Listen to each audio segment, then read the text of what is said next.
11장에서는 오퍼레이터 오버로딩에 대해서 설명하도록 하겠습니다. 자, 오퍼레이터 오버로딩이 뭐냐?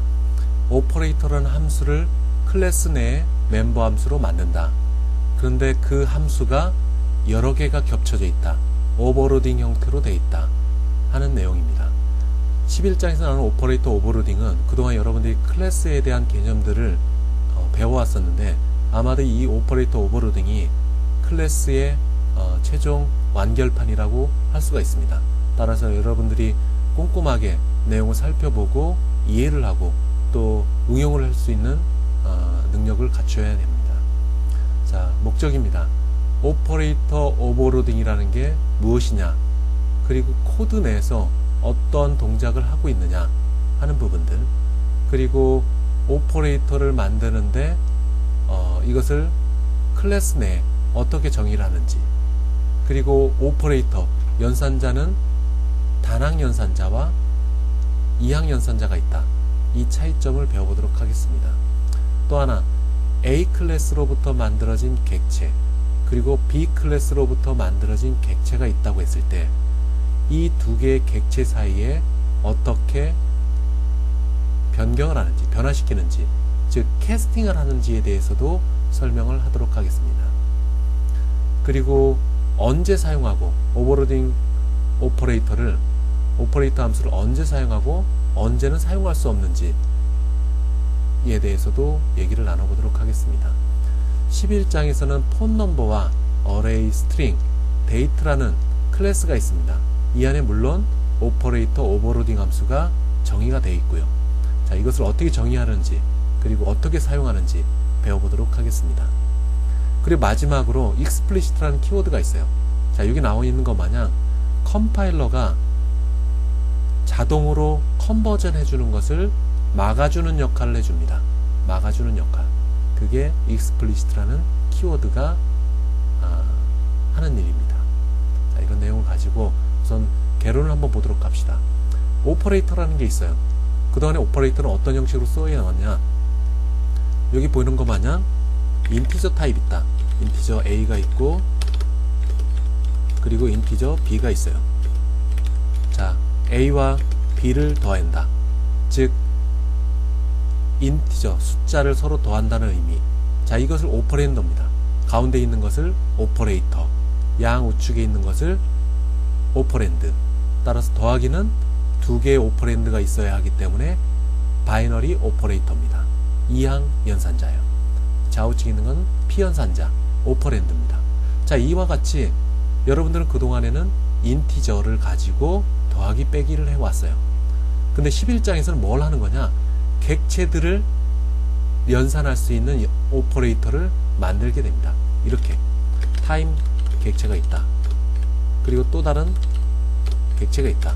자, 이것을 1과 2를 더하는 이런 일들을 할 수 있게끔 클래스 내에 오퍼레이터 함수를 정의하는 그런 일들을 배우게 될 겁니다. 그리고 오퍼레이터가 어떤 역할을 해주느냐? 오퍼레이터는 컨텍스트, 구문에 민감하게 작용을 한다. 자, 예를 들어 봅시다. 3을 더해라. 자, 3을 목적어 더해라. 오퍼레이터입니다. 그러면 어떤 변수에 3을 더하게 될 거예요. 자, 다음 문장을 한번 볼까요? 공부를 목적어입니다. 더해라. 오퍼레이터. 자, 공부를 더해라. 자, 앞에 있는 문장과 뒤에 있는 문장은 더하라는 관점에서 보면은 서로 다른 의미를 갖고 있어요. 자, 문맥에 따라서 다르게 연산자가 작동이 된다. 코드에서 보게 되면은 하나의 스테이트먼트가 뭐라고 했어요? 지금 보시는 바와 같이 세마이콜론으로 찍혀지는 이 한 줄에 갖고 있는 것을, 이 한 줄을 스테이트먼트라고 합니다. 자, 그 스테이트먼트에 연산자가 사용됐다. 그런데 그 안에 객체들이 어떤 역할을 하느냐, 서로 다른 일들을 수행을 하게 될 겁니다. 자, 어떤 경우에는 숫자가 들어가 있는 경우, 어떤 경우에는 객체가 들어가 있는 경우 서로 다르게 결과가 나올 겁니다. 자, 이 오퍼레이터는 동일하게 더하기라는 것을 썼지만 문맥의 차이에 따라서 스테이트먼트의 차이에 따라서 한쪽에서는 10을 5와 더해서 15가 만들어지고, 여기서는 더하라는 의미가 오브젝트 1에 있는 멤버 데이터들을 오브젝트 2에 있는 멤버 데이터들과 더하라는 그런 의미로 전달을 될 수가 있는 거죠.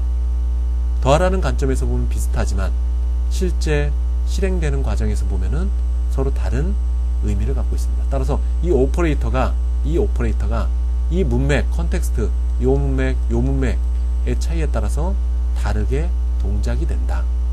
그래서 이런 의미를 교재에서는 얘기를 하고 있네요. 자, 다음으로는 쉬프트 연산자가 있어요. 자, 예전에 여러분들이 이 연산자를 배우면서 그냥 단순하게 A에 있는 10의 값을 Cout 해라. 그러면 A 값이 출력된다. 라고 여러분들은 그동안 배웠어요. 또는 Cin. 모니터에서 입력된 값을 A에 집어넣어라. 자, 이런 형태로 배웠습니다. 자, 오늘은 이것을 더 정확한 개념으로 배워보도록 하죠. 결론적으로 보면은 이 두 개는 다 연산자입니다. 연산자가 있다면은 피연산자가 있어야죠. 오퍼랜드가 있어야겠죠. 여기서 오퍼랜드는 요 두 개입니다. 왼쪽, 오른쪽. 이게 피연산자입니다. 이건 연산자고. 자, 이 개념이 뭔지 살펴보도록 하겠습니다. 전체적으로 보게 되면은 더하기와 같이 동일하게 객체들 사이에서도 오퍼레이터가 작동이 되도록 해주는 거다 라는 것만 우선 이해를 하고 넘어가 봅시다. 자, 빌트인된 타입이라고 얘기를 합니다. 빌트인된 타입, 인티저, 캐릭터, 더블 이런 것들을 빌트인된 타입이라고 얘기해요. 자, 여러분들 그동안에 어떤 형태로 써왔냐? 이렇게 써왔습니다. 자, A라는 변수가 있는데 여기에 10을 할당해라. 이거는 타입이다. 빌트인된 타입이라고 얘기했어요. 자, 인티저, int라는 것. 사실 이놈도 클래스입니다. 그래서 예전에 여러분들한테 얘기했다시피 이런 변수들도 객체라고 얘기를 했어요. 객체다. 자, 예전에 많이 언급을 했습니다. 변수도 객체다. 그렇다면 이거는 클래스에 해당되겠죠. 객체가 있다면 이놈은 클래스다. 자, 실제 클래스일까요? 클래스입니다. 비주얼 스탠다드 C++ 라이브러리는 이런 형태로 int라는 클래스가 만들어져 있습니다. int라는 클래스가 만들어져 있어요. 그걸 여러분들이 여기서 가져다 쓴 거죠. 다만 이놈들은 스탠다드 C++ 라이브러리에 있었기 때문에 빌트인된 타입이라고 얘기를 했습니다. 실제 코드를 볼까요? 자, 예를 들어 봅시다. 메인 함수가 있어요. 메인 함수. 포인터를 연결했어요. 자, 어디를 연결했냐? 오른쪽에서 만들어진 객체의 주소를 가리키는 ptr입니다. 결국엔 여기는 객체가 되죠. 자, 봅시다. int 클래스 이름입니다. 그리고 요놈은 컨스트럭터에 들어가는 아규먼트예요. int라는 클래스 내에 있는 컨스트럭터에 들어가는 아규먼트를 정의한 부분입니다. 그래서 그것을 포인터로 연결했어요. 포인터의 디레퍼런스를 출력해 볼까요? 3이 출력이 됩니다. 마치 이거와 똑같이. 자, 다시 한번 볼까요? 어디 있나? 요거와 똑같습니다. 인티저 A는 3과 똑같이 작동이 됩니다. 요 문장과 요 문장 출력을 해보면은 똑같이 3이 출력돼요. 3이 출력돼요. 자, 이것처럼 모든 빌트인된 타입들도 클래스입니다. 그리고 거기에 덧붙여서 여러분들이 현재 코드에서 만들어지는 클래스를 정의했다 라는 의미는 이것은 유저 디파인드 타입입니다. 따라서 두 개로 나눌 수 있는데 빌트인된 타입과 빌트인된 타입, 그리고 유저 디파인드 타입, 클래스를 이용해서 만드는 것. 자, 이게 두 개가 존재를 합니다. 자, 이것들 사이에 오퍼레이터를 만들게 됩니다. 자, 기존에 있는 오퍼레이터가 있는데 새롭게 오퍼레이터를 만든다. 이건 안 됩니다. 자, 여기서 얘기하는 것은 뭐냐? 더하기의 개념을 갖고 있는 오퍼레이터가 있어요. 더하기의 개념을 갖고 있는 오퍼레이터가 있는데 이 더하기 개념이 아닌 결과가 빼기로 결과가 나왔다. 자, 아까 오브젝트 1과 오브젝트 2가 있다고 했어요. 자, 오브젝트 1과 더하기 오브젝트 2. 자, 이 결과 더하기라는 개념은 크게 벗어나지 않습니다. 그런데 이 오퍼레이터를 썼는데 결과가 빼기가 결과가 나왔다. 빼기 결과가 나왔다. 그것은 허용되지 않습니다. 정리해보면은 더하기 오퍼레이터가 정의되어 있는데 얼토당치도 않게 더하기 개념이 아닌 다른 놈으로 오퍼레이터를 바꾸는 것은 허용되지 않습니다. 그리고 오퍼레이터는 클래스를 위해서 쓰여진다. 저 정확히 얘기하면 클래스의 객체 연산을 내서 객체들 사이의 연산을 위해서 필요한 것이 오퍼레이터 함수입니다. 자, 이것을 어떻게 정의하느냐? 이렇게 만들어집니다. 더하기 연산자는 오퍼레이터 더하기. 요게 하나의 덩어리입니다. 하나의 덩어리. 자, 이렇게 해서 더하기 연산자가 만들어지게 되는 거죠. 자, 이해가 좀 어렵더라도 문장을 한번 살펴보고 예제에 들어가서 좀 더 설명해 보도록 하겠습니다. 자, C++가 갖고 있는 특징 중에 하나가 확장성이라는 얘기가 있습니다. 그 확장성 개념에서 보게 되면은 오버로딩 함수, 오퍼레이터 오버로딩 함수는 C++의 가장 매력적인 부분 중에 하나입니다. 가장 매력적인 부분 중에 하나다. 자, 오퍼레이터 오버로딩 함수가 뭐냐? 흉내를 내는 거다. 어떤 흉내냐? 빌트인된 타입들이 어떤 기능들을 수행한 거와 똑같이 흉내를 낸 겁니다. 이 말의 뜻은 뭐냐? 자,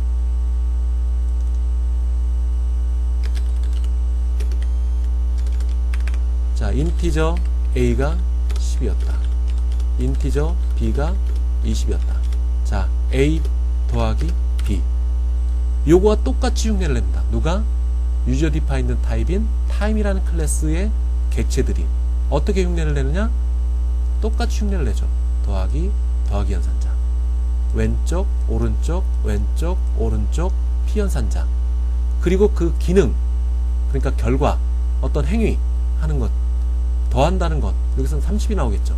마찬가지로 어떤 결과가 나올지 모르겠지만 오브젝트 1과 오브젝트 2는 이렇게 숫자를 더한 거와 동일한 또는 유사한 기능을 수행을 하게 됩니다. 마치 이렇게 쓰는 것처럼 동일한 또는 유사한 기능을 흉내내도록 하는 것, 이게 오퍼레이터 오버로딩 함수입니다. 빌트인된 타입들이 해왔던 그런 연산 결과와 비슷한 유사한 일을 수행하게끔 해주는 것, 이게 오퍼레이터 오버로딩 함수입니다. 빼기 개념이 들어갔다, 마이너스 개념이 들어갔다, 그럼 마이너스 기능을 흉내내도록 합니다. 누가? 얘가. 여기 있는 요 마이너스 오퍼레이터가 빌트인된 타입이 갖고 있는 오퍼레이터와 동일한 흉내를 내는 것, 이게 오퍼레이터 오버로딩 함수입니다. 그 오퍼레이터 오버로딩 함수는 타임이라는 클래스 내에 정의되어 있겠죠. 이런 내용들이 흉내를 내는 거다. 자, 오퍼레이터 오버로딩 함수. 자, 다음과 같이 볼까요? 대표적인 게 어사인먼트 오퍼레이터입니다. 어사인먼트 오퍼레이터. 그리고 주소 오퍼레이터. 그리고 컴마 오퍼레이터가 있습니다.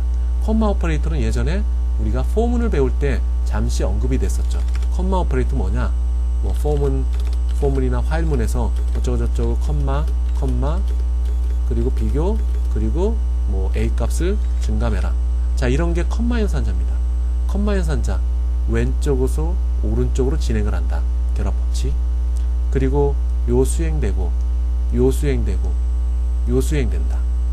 그리고 요 전체 앞쪽에서 수행된 결과는 뭐냐? 제일 끝에서 나온 결과다. 앞에 수행되고 뒤에 수행되고 끝에 수행된 요 끝에 수행된 결과가 요 스테이트먼트의 결과다. 리턴이다. 라는 부분을 예전에 배웠습니다. 그거 똑같아요. 자, 왼쪽 거 먼저 연산을 하고 그 다음에 오른쪽을 연산한다. 그리고 제일 왼쪽에 있는 연산이 결과가 리턴이 된다. 이게 컴마 연산자입니다. 자, 이런 연산자들을 클래스의 객체에서도 적용할 수가 있습니다. 자, 예를 들어 봅시다. 오브젝트 1이라는 게 있고 멤버 함수 add라는 함수를 호출해요. 아규먼트는 오브젝트 2를 가지고, 자, 얘를 실제 볼까요? 자, 여기 있습니다. 자, 이렇게 만들었어요. add라는 함수를 time이라는 클래스의 멤버 함수로 만들었습니다. 역할은 아규먼트로 전달한 요 놈을 읽어서, hour를 읽어서 이 안에 있는 오브젝트 안에 있는 hour, minute, second를 get 함수를 통해서 읽어서 현재 있는 멤버 데이터에 값을 더하는 것. 이걸 add라고 명명을 하고 time 클래스 내에 멤버 함수로 정의를 해놨습니다. 그러면 여러분들 이렇게 쓰면 그 결과가 Object2에 들어가 있겠죠. 들어가 있을 겁니다. 자, 이렇게 쓸 수가 있어요. 아마도 지금까지 배워봤던 여러분들 개념상으로는 이렇게 쓰는 것이 맞습니다. 그런데 다음과 같이 더하기 연산자를 쓰면은 좀 더 직관적일 수가 있어요. 사람들이 그동안에 써왔던 인티저, 캐릭터, 더블 이런 용도로 써왔던 요것들과 같이 요런 형태와 같이 객체들 사이에서도 이렇게 쓸 수가 있습니다. 이렇게 쓰도록 한다면은 이 코드를 받아 쓰는 고객들은 좀 더 명확해지겠죠. 그동안에 고객들은 더하기 빼기 나누기 곱하기 이런 것들을 써왔기 때문에 이런 패턴과 유사하게 객체들 사이에서도 더하기 또는 곱하기 나누기 빼기 이런 일을 해주게 되도록 개발자가 만들어 놨다면은 좀 더 쉽게 쓸 수가 있겠죠. 왜? 그 사람들은 그동안에 이런 것들을 배워왔기 때문에, 익숙해졌기 때문에. 그럼 그 익숙해진 걸 가지고 객체에서도 똑같이 적용할 수 있도록 개발자가 만들어 놨다면은 고객들은 더 코드를 또 그 프로그램을 그 라이브러리를 쉽게 이용을 할 수 있겠죠. 요 형태로 하는 것. 자, 그럼 이 형태로 만들었을 때 결과가 어떻게 될까요? 자, 이렇게 될 겁니다. 자, 이런 형태로 만들어 놨다. 좀 더 좋겠죠. 이렇게 만들어 놨다. 위에 쪽보다 이쪽으로 하는 것이 좀 더 한눈에 들기도 편리하고 눈이 편안하고 코드를 읽기도 쉽고. 자, 지금부터 이런 일들을 할 수 있도록 클래스의 오버로딩 함수를, 오퍼레이터 오버로딩 함수를 정의하는 것을 배워보도록 합시다. 자, 우선 여러분들이 가기 전에 기억해야 될 것, 이건 오퍼레이터다. 이 하우층에 있는 것은 오퍼랜드다. 그리고 하나 더 기억해야 될 게 뭐냐, 요 오퍼레이터의 주인은 누구냐? 왼쪽에 있는 객체다. 왼쪽에 있는 객체다. 주인은 왼쪽에 있는 요놈이 주인이다. 요놈이 주인이다. 이 오퍼레이터의 디스 포인터는 누구냐? 왼쪽에 있는 요 객체의 주소를 가리킨다. 다시 한번 설명하겠습니다. 이 연산자의 주인은 왼쪽에 있는 이 객체 Object2다. 주인은. 그리고 이 오퍼레이터 안에서 this 포인터가 사용됐다면은 그 this라는 놈의 가리키는, this라는 놈이 가리키는 주소는 누구냐? 그것은 왼쪽에 있는 Object2의 메모리 공간을 가리키는 포인터다. this 포인터다. 자, 그 두 가지만 기억을 해주시기 바랍니다. 요 놈의 주인은 얘다. 이 안에서 this 포인터가 썼다면 이 this 포인터에 가리키는 위치는 누구냐? 이 Object2 왼쪽에 있는 이 주소를 가리킨다. 꼭 기억을 해주세요. 자, 변할 수 없는 게 있어요. 아무리 오퍼레이터 오버로딩 함수를 만들어도 변할 수 없는 사실이 있습니다. 첫 번째는 연산 우선순위를 지켜줘야 된다. 연산 우선순위, 더하기 빼기보다 곱하기 나누기가 연산 순위가 높겠죠. 자, 이런 것들이 지켜줘야 됩니다. 바뀔 수 없는 사실이에요. 또한 결합법칙, 왼쪽에서 오른쪽, 오른쪽에서 왼쪽, 예전에 결합법칙에 대해서 배웠죠. 그것도 동일하게 적용된다. 자, 오퍼랜드의 수, 자, 더하기 마냥 이항연산자요. 곱하기 두 개가 있어야 돼요. 따라서 곱하기 연산자는 반드시 두 개가 있어야 됩니다. 또 이런 경우 A가 아니라면 not 연산자요. 이놈은 단항 연산자, unARray 오퍼레이터예요. unARray 오퍼레이터. 이놈은 두 개가, 오퍼랜드가 두 개가 있어서는 안 돼요. 하나만 있어야 됩니다. 자, 이런 것들이 나오고 있습니다. 뭐 자명한 얘기겠죠. 그동안에 여러분들이 배웠던 사실 그대로. 오퍼레이터가 있다. 즉 더하기 개념, 곱하기 개념의 오퍼레이터가 있다. 근데 이 결과가 여기서 똑같이 적용이 됐는데 이 결과가 객체와 객체를 곱했는데 결과가 빼기, 더하기 결과가 나왔다. 그런 일은 절대 있을 수가 없습니다. 연산자 개념을 미믹, 흉내낸다. 그 흉내낸다는 말은 빌트인된 타입과 동일한 기능을 수행할 수 있게끔 여러분들이 클래스 내에 정의하는 오퍼레이터 오버로딩 함수에서도 동일하게 적용돼야 된다. 그리고 명시적으로 정의를 해야 됩니다. 명시적으로. 그리고 사망 연산자와 같은 놈은 오퍼레이터 오버로딩 함수를 만들 수 없다. 자, 오퍼레이터 오버로딩 함수를 만들 수 있는 게 이만큼 있네요.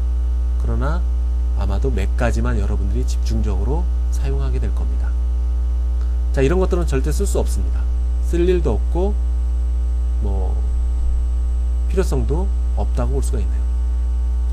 자, 새로운 오퍼레이터를 만들었다. 기존에 더하기 오퍼레이터가 있는데 이 더하기 오퍼레이터의 개념이 결과가 빼기 곱하기 나누기 이런 결과가 나왔다.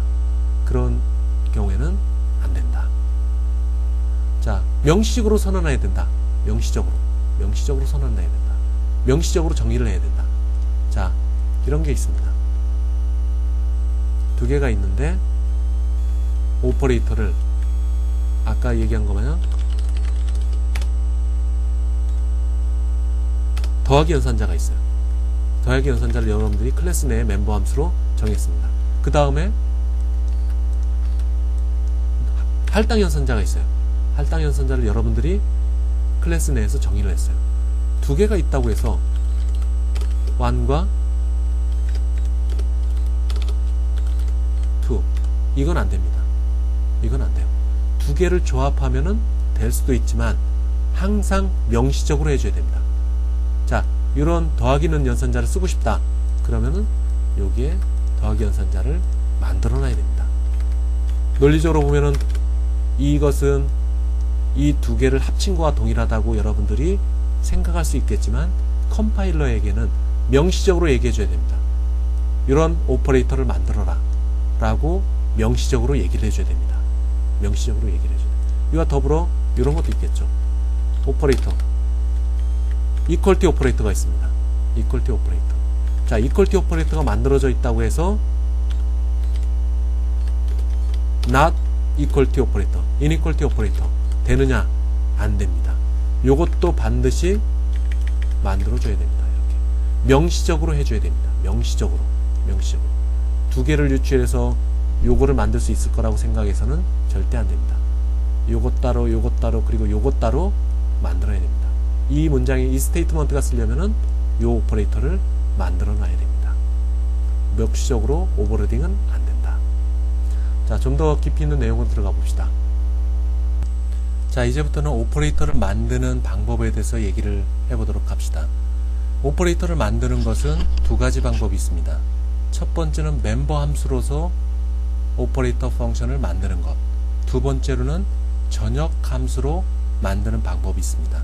두 가지를 다 여러분들이 연습을 해봐야 돼요. 자, 우선 첫 번째, 클래스의 멤버 함수로서 오퍼레이터 함수를 만드는 방법. 자, 연산자의 왼쪽의 객체에 오퍼레이터 함수를 정의를 해야 된다. 오퍼레이터 함수를 정의를 해야 된다. 즉, 아까 얘기한 것 마냥 이 오퍼레이터의 주인은 누구냐? 이 왼쪽에 있는 놈입니다. 따라서 이 객체를 만드는 클래스, 이 객체의 주인, 이 객체의 타입, 클래스 내에 이 오퍼레이터가 정의가 되어 있어야 됩니다. 정의가 되어 있어야 돼요. 자, 그리고 this 포인터는 누구냐? this 포인터는 어디를 가리키냐? 왼쪽에 있는 객체의 주소를 가리킨다. 왼쪽에 있는 객체의 주소를 가리킨다. 자, 기억을 꼭 해두세요. 자, 두 가지 오퍼레이터 펑션을 만들 수 있다고 얘기했어요. 그런데 둥그런 괄호, 그리고 꺽쇠 괄호, 그리고 포인터를 의미하는 화살표, 그리고 어사인먼트 오퍼레이터는 반드시 클래스의 멤버 함수로 만들어야 됩니다. 전역 함수로 만들 수 없는 놈들이에요. 요 놈들은. 요거, 그리고 배열을 의미하는 꺽쇠, 포인터를 의미하는 화살표, 그리고 어사인먼트 오퍼레이터. 요 놈은 반드시 멤버 함수로 오퍼레이터 함수를 정의를 해야 됩니다. 자, 왼쪽에 있는 놈이 바이너리 오퍼레이터의 주인이다. 뭐 단항 연산자 같은 경우는 그 자체가 주인이겠죠. 자, 이런 경우 not 오퍼레이터. 이 오퍼레이터의 주인은 누구냐? 요 놈입니다. 요 놈. 자, 두 가지 방법이 있다. 자, 한편으로 한 가지 더 기억을 해주시기 바랍니다. 한 가지 더. 뭐냐? 여기 나와 있는 거 마냥 바이너리 오퍼레이터일 경우에 만약 이 바이너리 오퍼레이터를 만드는데 멤버 함수로 정의를 했다. 그렇다면 그 멤버 함수의 파라미터는 한 개. 바이너리 오퍼레이터를 전역 함수로 만들었다. 그럼 파라미터는 두 개가 됩니다. 단항 연산자일 경우에는 멤버 함수로 만들었을 경우에 파라미터는 0개. 전역 함수로 만들었다면 파라미터가 한 개. 꼭 기억을 해주시기 바랍니다. 그리고 전역 함수를 만들었을 때는 friend 함수 선언을 해줘야 된다. 해줘야 된다. 자, 우선 첫 번째 shift 오퍼레이터를 배워보도록 하죠. shift 오퍼레이터. 이것도 연산자라고 얘기를 했습니다. 자, 우선 연산자. 자, 여러분들은 이런 걸 했어요. 인티저 a는 10이다. cout a 하면은 10이 출력이 될 겁니다. 자, 이게 연산자라고 했어요. 이게 피연산자 두 개가. 자, 피연산자라면은 cout은 어디서 정의되어 있을까요? 여러분들이 찾아봐도 없었을 겁니다. 단지 여러분이 했던 것은 iostream 모듈을 include를 했을 뿐이에요. 자, 그 iostream 모듈 내에, 모듈 내부에 이런 형태로 정의되어 있습니다. 또는 이런 형태로 정의가 되어 있어요. 어디에? include 파일에. 요 모듈 내에, 요놈들의 요 모듈 내에, 모듈 내부의 실제 코드를 보면은 요렇게 정의가 되어 있습니다. 즉 oStream 클래스로부터 cout 객체, iStream 클래스로부터 cin 객체, 요 형태로 iostream 모듈 내에 기록이 되어 있습니다. 결국에 뭐냐? cin과 cout은 전역 객체입니다.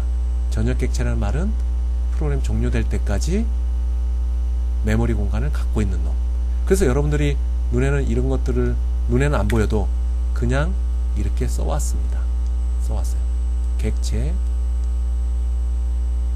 연산자 이렇게 써왔습니다. 자, 여기서 보게 되면은 왼쪽에 있는 요 놈은 타입이 뭐냐? 여기 나와 있는 것 마냥 oStream reference입니다. 그러니까 oStream 객체라고 할 수 있겠죠.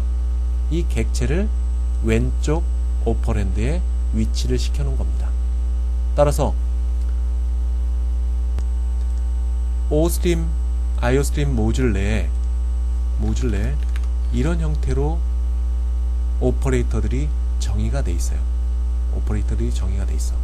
그래서 왼쪽 오퍼랜드, 오른쪽 오퍼랜드를 받아서 아마도 출력하는 그 내용들이 기록되어 있을 겁니다. 이런 형태의 것들이. 자, 어디에? iostream 모듈 내에 있습니다. iostream 모듈 내에. 자, 이런 것들을 보게 되면은 이미 빌트인 된 타입에서 출력을 어떻게 하라고 기록이 되어 있습니다. 기록이 되어 있어요. 어디에? iostream 모듈 내에. 따라서 이미 iostream 모듈에 이런 오퍼레이터 함수들이 있었기 때문에 이런 연산자가 있다고 하더라도 여러분들이 10이 모니터상에 출력되는 것을 확인할 수가 있었습니다.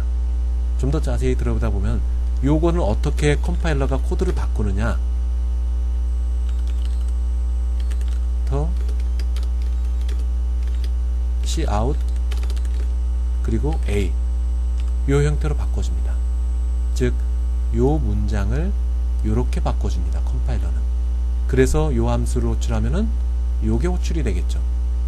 그러면 첫 번째 C 아웃은 이쪽으로 가고 A는 이쪽으로 전달돼서 결과가 출력이 될 겁니다. 모니터상에 출력이 되는 거죠. 자, 이런 과정을 통해서 오퍼레이터 함수가 설정이 되어 있습니다. 이런 것들이 어디에? IO3 모듈 내에 이미 정의가 되어 있습니다. 이런 함수들에 대해서, 가까이 것들에 대해서 출력이 되어 있다. 자, 그런데 이런 형태가 아니라 타임이라는 객체가 있다. 오브젝트. 자, cout을 합니다. 오브젝트. 자, 이건 어떻게 바뀔까요? 컴파일러가 오퍼레이터 cout 그리고 오브젝트 이렇게 바꾼다고 했어요.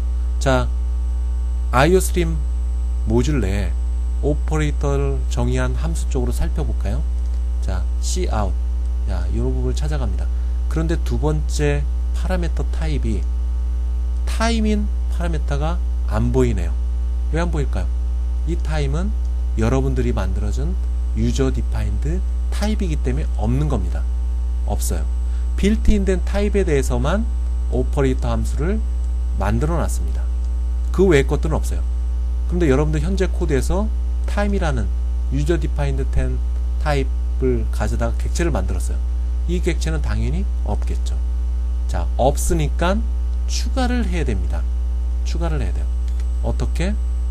이렇게 추가를 해야 됩니다. 이걸 추가를 해야 돼요. 그 추가하는 방법을 11장에서 설명을 할 겁니다. 다시 한번 정의를 해봅시다. cin, cout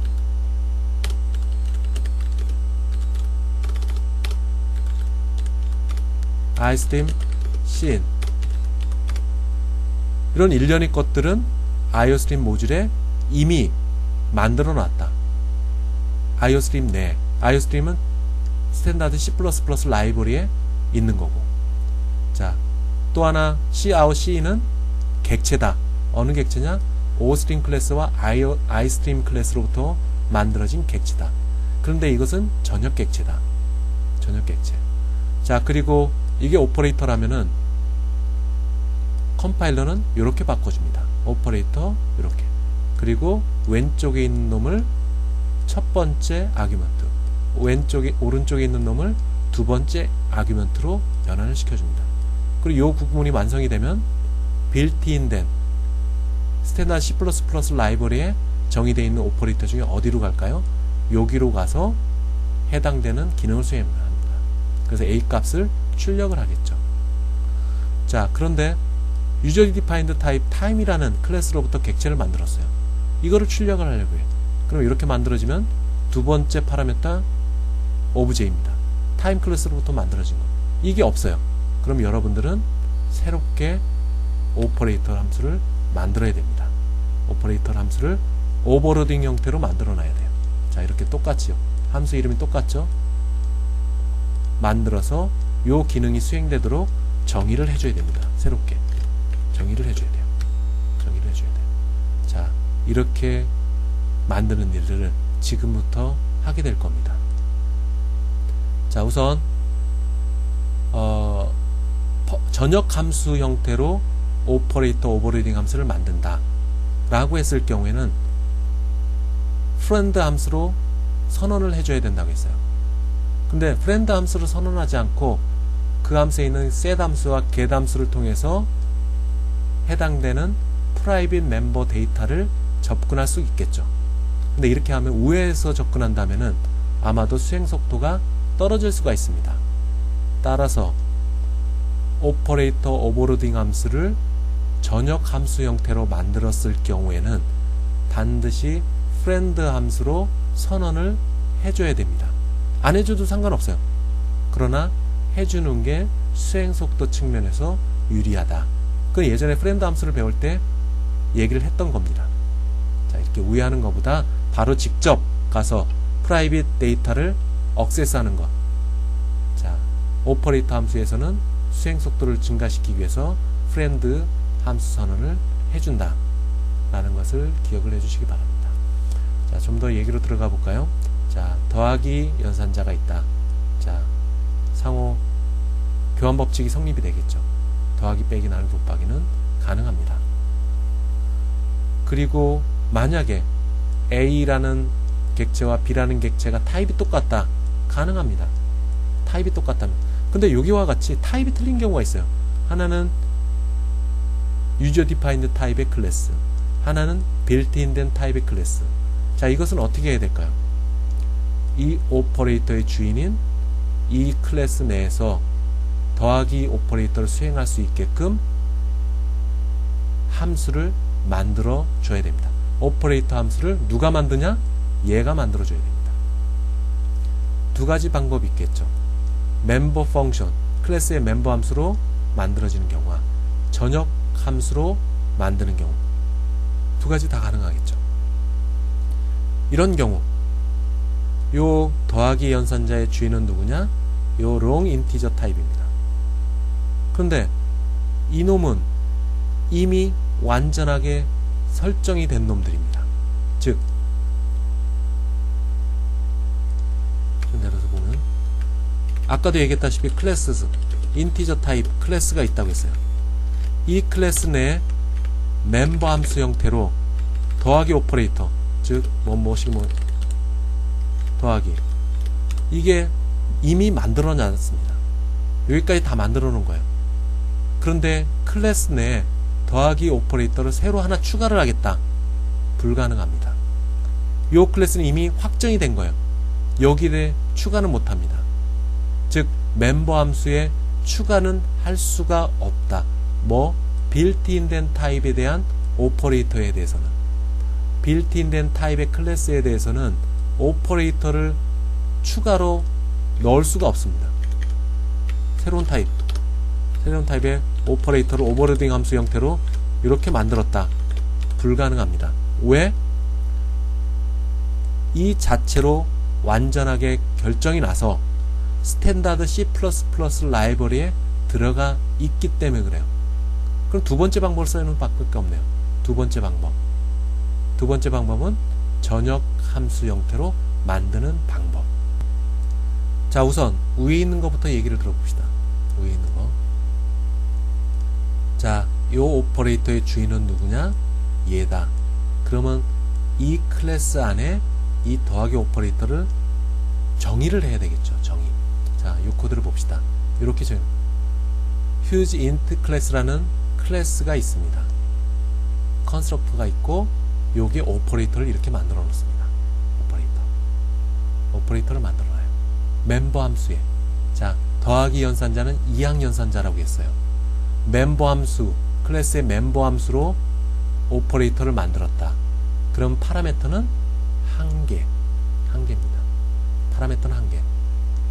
자, 여기 있는 거 마냥 더하기에서 결과가 나옵니다. 자, 객체를 만들었어요. 3이라는 값을 넣게 되면 hour가 3이 만들어지고 객체가 만들어질 거예요. 또 하나 롱 인티저 k를 10으로 해놨어요. 자, 여기가 중요합니다. 오브젝트가 있습니다. 오브젝트 더하기 k.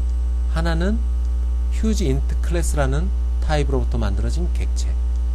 그리고 오른쪽은 그냥 빌트인 된 타입인 k 객체. 자, 이렇게 되면은 컴파일러는 어떻게 바꾸느냐, 이놈을 오퍼레이터 어떻게 바꾸느냐, 오브젝트 객체에 있는 오퍼레이터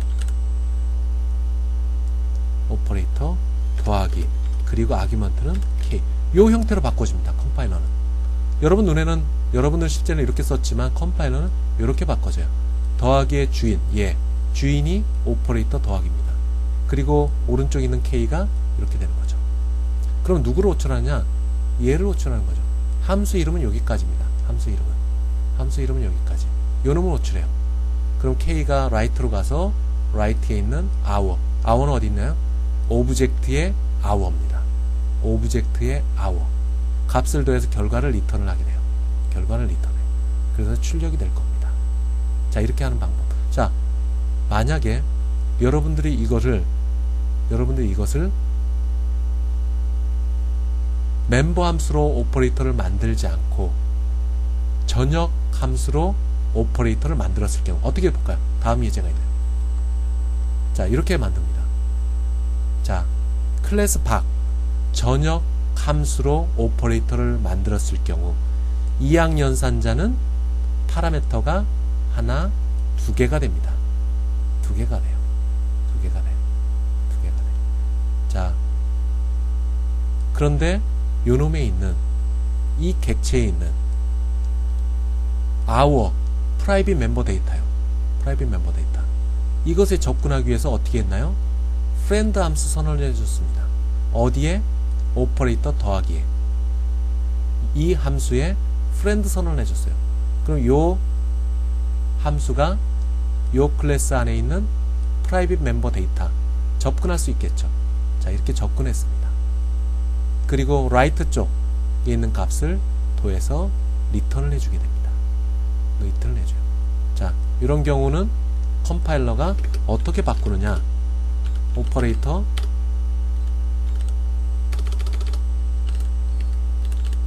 더하기 k 그리고 오브젝트 이렇게 바꿔줍니다. 이렇게 바꿔줘. 좀 틀리죠? 여러분 객체가 요 오퍼레이터 함수로 호출했고 얘는 전역 객체, 전역 함수로 호출했습니다. 첫 번째, 두 번째. 자, 이렇게 호출했어요. 똑같이 동일한 개념을 갖고 있습니다. 동일한 개념을 갖고 있어요. 자, 이렇게 해주면 내부에서 해주는 것과 외부에서 해주는 것 서로 다르게 설정을 할 수 있겠죠. 자, 여기서 나온 것 마냥 이 오퍼레이터의 주인은 얘다. 그리고 얘 오퍼레이터의 주인은 얘가 돼야 되지만 이 농인티저는 이미 빌트인된 타입으로 클래스가 완전하게 끝났다. 따라서 요 안에 새롭게 오퍼레이터 함수를 추가해 놓을 수는 없다. 따라서 전역 함수 형태로 만들어줘야 된다. 뭐를? 오퍼레이터 함수를. 자, 이렇게 내부에 넣어서 클래스의 멤버 함수로서 쓸 수도 있지만 전역 함수 형태로도 만들어 놓을 수가 있다. 그리고 이와 같은 경우는 반드시 전역 함수로 오퍼레이터 함수를 정의를 해야 된다. 왜? 요 오퍼레이터의 주인은 long 인티저인데 long 인티저는 이미 클래스 타입이 지정되어 있기 때문에 그렇습니다. 이렇게 비주얼 스튜디오 또는 스탠다드 C++ 라이브러리 내에 요 클래스 long 인티저라는 클래스가 이미 만들어져 있었고 확정되어 있기 때문에 그래요. 확정되어 있는 상태에서는 추가를 할 수가 없습니다. 클래스 빌트인 타입에 대해서는 오퍼레이터 오버리딩 함수를 더하기 오퍼레이터가 있다. 또 더하기 오퍼레이터를 만드느냐? 못한다. 또 못한다. 오버리딩 함수 하나는 인티저 형태, 하나는 더블 형태 이렇게 추가를 해서 못 만든다. 그리고 타임 클래스 마냥 타임 클래스 타입 객체 마냥 새로 추가를 할 수 없다. 추가를 할 수 없다. 이 상태까지는 이미 long 인티저라는 클래스 이름으로 스탠다드 C++ 라이브러리에 정의가 되어 있고 확정이 되어 있기 때문에 그렇습니다. 손을 못 대는 거예요. 따라서 이런 경우에는 외부 함수로 오퍼레이터 함수를 빼내야 된다. 하는 부분까지 기억을 해주시기 바랍니다. 자, friend 함수를 썼다. 왜? private member 데이터에 접근을 해야 되기 때문에 private member 데이터 our에 접근 누가? 오퍼레이터 더하기라는 함수가 our에 접근해야 되기 때문에 이렇게 객체가 private member 데이터를 접근했죠. 가능한 이유는 요 오퍼레이터 함수가 friend 선언이 됐기 때문에 그렇다라고 합니다. 자, 다음은 phone number의 예제를 한번 보도록 하죠. phone number. 자, 이 예제를 보게 되면은 phone number라는 클래스가 정의되어 있네요. phone number라는 클래스가 정의되어 있고 private member 데이터로 area 코드, exchange 코드, line 이 세 개가 있습니다. area 코드는 지역 번호, 그리고 exchange는 전화번호의 앞자리, 그 line은 뒷자리를 의미합니다. 자, phone number가 있고 프렌드 함수가 정의되어 있네요. 그리고 시프트 연산자 이것들이 정의되어 있습니다. 자, 여기도 시프트, 오른쪽 시프트 입력에 관계되는 연산자가 있네요. 자, 우선 메인 함수로부터 접근을 해보도록 합시다. 자, 폰 넘버가 있습니다. 타입, 여기에 정의되어 있습니다. 요 정의되어 있는 부분은 요걸 보고 객체를 만들어냅니다. 폰이라는 이름의 객체를 만들어내요.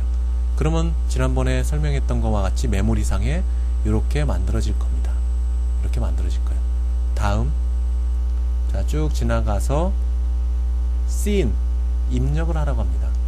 폰 넘버 입력을 해서 폰 넘버로 집어넣는다. 그러면 컴파일러는 얘를 어떻게 바뀐다고 했어요? 요건 오퍼레이터라고 얘기했어요. 이 오퍼레이터의 주인은 얘가 되는 거고, 자, 얘는 그런데 쉬프트 연산자는 전역 함수로만 오퍼레이터 함수를 정의를 할 수 있다고 얘기했습니다.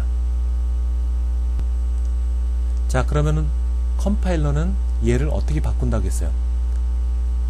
자, 쉬프트 연산자는 전역 함수로만 호출할 수 있습니다. 따라서 이렇게 구문을 바꿔줍니다. 첫 번째 아규먼트는 왼쪽에 있는 놈, 두 번째 아규먼트는 오른쪽에 있는 놈, 이렇게 바뀌어요. 자, 여러분들이 현재 19번째 줄 요거를 지우고 요거를 구문을 써보세요. 정상적으로 돌아갑니다. 이것은 컴파일러 관점에서 코드를 쓴 거고, 이것은 사용자가 편의상으로 보기 좋게 오퍼레이터를 쓴다는 관점에서 코드를 작성한 겁니다. 어느 거를 써도 상관없어요. 그러나 이게 좀 더 가독성이 좋겠죠. 한눈에 띄고. 어쨌든 컴파일러는 여러분들 이렇게 썼다고 하더라도 요런 걸 바꿔줍니다. 이런 형태로 바꿔줘요. 자, 오퍼레이터, 쉬프트 연산자, scene, 폰. 자, 컴파일러는 요 오퍼레이터로 설정되어 있는 스탠다드 C++ 라이브러리를 찾습니다. 찾아보니까 IOSTream 모듈에 찾아보니까 요렇게 정의가 되어 있네요. 요렇게 정의가 되어 있어요. 그런데 안타깝게도 폰 객체는 뭔가요? 폰 넘버라는 클래스로부터 만들어진 유저 디파인드 타입으로부터 만들어진 객체입니다. 당연히 없겠죠. 이 코드 안에서만 사용될 수 있는 클래스이기 때문에 그렇습니다. 현재 스탠다드 C++ 라이브러리에, 더 정확히 얘기하면 IOStream 모듈에는 요거까지만 들어가 있습니다. 유저 디파인드 타입은 없어요. 그럼 어떻게 될까요?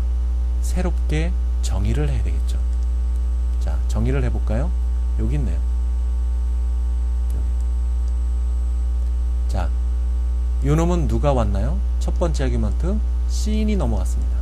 scene이라는 객체의 레퍼런스를 가져왔어요.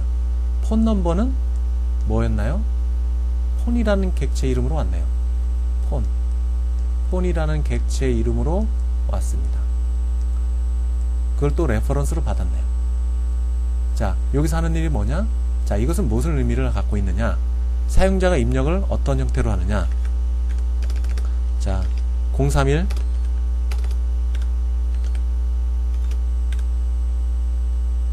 219에 1879 이렇게 입력을 하게 됩니다. 입력을 하면은 인풋이 뭔가요? 인풋 cin입니다. 즉 여기서는 cin ignore 함수가 호출됩니다. ignore라는 건 뭐냐? 이 안에 있는 문자만큼 입력된 것 중에 1이라고 들어가 있으면 첫 자를 무시해라. 그럼 여기서 첫 글자는 이거겠죠. 무시를 하는 겁니다. 만약 값이 없다. 그럼 디폴트가 값이 없다. 디폴트가 1이 됩니다. 1. 디폴트가 1이 돼요. 즉 첫 번째 문자를 스킵해라. 그러면 여기를 가로로 스킵했죠. 그 다음에 set 3 세 칸을 확보해라. 확보됐습니다. 확보된 것을 읽어라. 어디에? 넘버의 에리어 코드에. 넘버의 에리어 코드. 넘버가 뭔가요? 넘버는 폰이고, 넘버 폰으로 받았죠. 폰으로 받았습니다. 폰에 있는 에어리어 코드에 집어넣어라. 그럼 여기에 뭐가 들어갈까요? 031이 들어갑니다. 031. 031이 들어가요. 다음, 두 칸을 스킵해라. 두 칸을 스킵해라. 세 글자 읽었습니다. 두 칸을 읽어라. 그러면 하나, 둘. 두 칸을 읽습니다. 그리고 그거를 무시해라. 그 다음에 세 칸을 확보해라. 세 칸 확보했습니다. 그거를 읽어라. 어디에? 넘버. 넘버는 뭐? 폰이라는 객체. 객체, 폰이라는 객체에 익스체인지에 집어넣습니다. 그러면 3, 219가 들어갑니다. 19가 들어가요. 다음, 무시해라. 219가 조금 전에 들어갔죠? 입력이 됐습니다. 그 다음에 무시를 해라. 센터바가 무시됩니다. 센터바가 무시돼. 그 다음에 1879 네 자리를 라인 넘버에 집어넣어라. 이렇게